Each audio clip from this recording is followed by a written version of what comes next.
دیکھو آخری 3 دن تم اس لیے کہہ رہے ہو شاید کہ پانی نہیں ہے،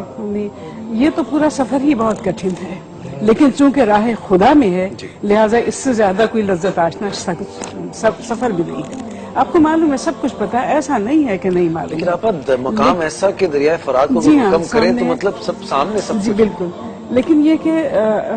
خواتین وہاں موجود ہیں، حضرت امام حسین رضی اللہ تعالیٰ عنہ وہاں موجود ہیں، اور تم یہ 3 دن کی بات کر رہے ہو، دیکھو وہاں کوئی گھبرایا ہوا نہیں ہے۔ یہ عجیب و غریب ایک بات ہے،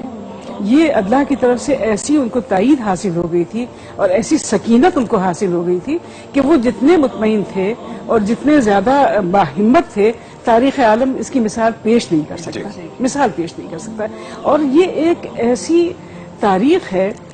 جس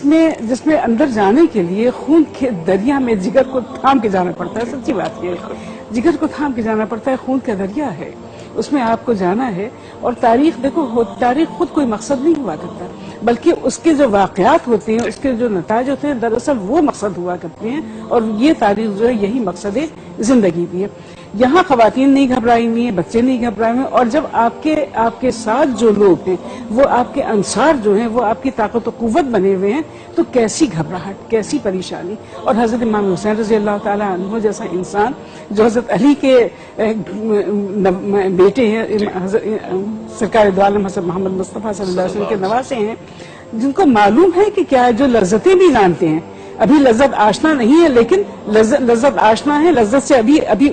جام بھرا نہیں ہے، لیکن جان رہے ہیں، شہادت کی لذت سے آگاہ ہیں، بہت اچھی طرح آگاہ ہیں، اس کے مقام سے بھی آگاہ ہیں۔ تو میں یہ کہوں گی کہ یہاں پر حضرت امام حسین رضی اللہ تعالیٰ عنہ کے ساتھ جو لوگ تھے اس میں 90 برس کے بھی تھے، 70 برس کے بھی تھے، 19 برس کے بھی تھے، 9 برس کے بھی تھے، 7 برس کے بھی تھے، لیکن جو بھی تھا وہ سب ایک جان تھے، مختلف، یعنی اس کے اندر ایک جان، دبستان کے مختلف پھول، لیکن ایک باغیچہ سمجھ دو، اور سب کے ایک ہی فکر، ایک ہی کوشش، ایک ہی کاوش، ایک ہی تمنا، ایک ہی خیال، سب ہم خیال تھے، اور منزل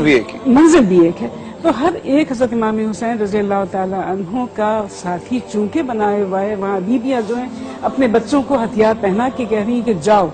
اور شہید میں تمہیں دیکھوں۔ ایک بی بی تو جو آپ نے وہ سنا ہوگا واقعہ حضرت کلبی کا، کہ وہ شادی ہوئی ہے، دولہا ہیں اور شہید ہوتے ہیں، اور ان کی والدہ جب سر بھیجتا ہے وہاں سے تو ان کی والدہ اس سر کو لوٹاتی ہیں اور کہتی ہیں ہم اللہ کی راہ میں دی ہوئی چیز واپس نہیں لیا کرتے۔ آپ بتائیے، یہ تو صورتحال ہے خواتین کی۔ حضرت بی بی زینب اپنے صاحبزادوں کو تیار کر رہی ہیں، حضرت ام ربا بھیج رہی ہیں، تو کون ہے جو آپ کے ساتھ نہیں ہے؟ ہر ایک تو ہمت بندھا ہی رہا ہے اور ہر ایک اس کے لیے تیار ہے۔ حضرت امام حسین کو معلوم ہے کہ کیا ہونا ہے۔ 7 محرم کو ہو چکا ایک واقعہ، آج تو ہم 8 کو بیٹھے ہوئے ہیں، 7 کو یہ واقعہ ہو چکا ہے، اور حضرت امام حسین کو معلوم ہے کہ آگے کون سی منزلیں ہیں اور کتنی کٹھن منزلیں۔ اس وقت آپ کیا کہتے ہیں؟ اس وقت دیکھیے وہ واقعہ، اب میں وہ واقعہ سناؤں گی کہ آپ چراغ گل کیے دیتے ہیں، چراغ آپ نے گل کر دیا، کیونکہ معلوم ہے کہ راہ بہت کٹھن ہے، پتہ ہے، چراغ گل کر دیتے ہیں، اپنے اصحاب سے کہتے ہیں کہ تم میں سے جو جانا چاہے چلا جائے، رات کے اندھیرے میں نکل جاؤ، اس لیے کہ یہ میرے خون کے پیاسے ہیں، یہ میرے خون کے پیاسے، انہیں تم سے کوئی غرض نہیں۔ کیونکہ اچھا خون کے پیاسے حضرت امام حسین کی کیوں کہ یہ ایک ایسا پلر ہے، ایک ایسی ہستی مبارکہ ہیں، ایک ایسا اسلام کا قلعہ ہے تنہ تنہا، کہ اگر حضرت امام حسین کہیں گرفت میں آ گئے یا بیعت کر لی تب تو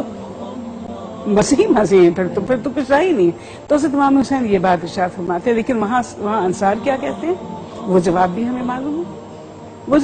معلوم ہے، کہ وہ اپنی جانیں آپ کی نظر کرتے ہیں حضرت امام حسین کی۔ تو یہ حضرت امام حسین پر کسی قسم کا کوئی نہ خوف نعوذ باللہ طاری ہے، نہ کسی قسم کی کوئی دل شکنی ہے وہاں پر، وہاں صرف اللہ سے ملنے کا اور جام شہادت کو نوش کرنے کی ایک تمنا ہے، ایک 19 سال کے بچے میں بھی، اور ایک 9 برس کے بچے میں بھی، ایک 90 برس کے بزرگ میں بھی، یہی تمنا ہے۔ ایسا جذبہ جو ہے وہ نظر نہیں آتا۔